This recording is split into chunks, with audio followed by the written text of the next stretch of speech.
हमारो राजनंदन भैया के बैगन छपनी सनावा बटानावा दबैया ओ भैया। हमारो राजनंदन भैया के बैगन छपनी सनावा बटानावा दबैया ओ भैया। जयपुर पंचायतवा के बिगड़ल है हालतिया लजिया बचैया हो भैया। जयपुर पंचायतवा के बिगड़ल है हालतिया लजिया बचैया हो भैया। लजिया बचैया हो भैया लजिया बचैया गे बहिनी।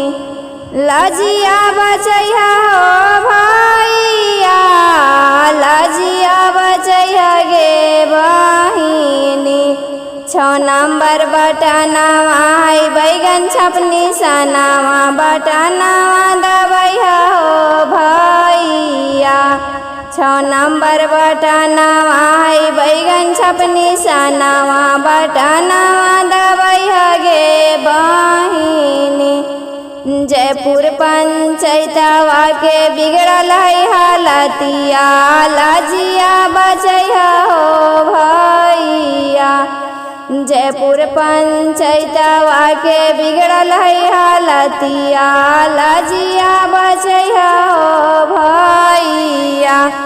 जाई के घरे घरे चर्चा चलाई हानि सनावा बतैया गे बहिनी।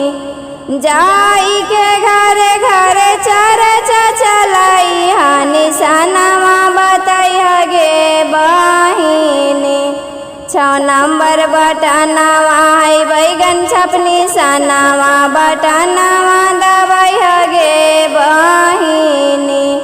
6 नंबर बटनावा है बैगन छपनी सनावा बटना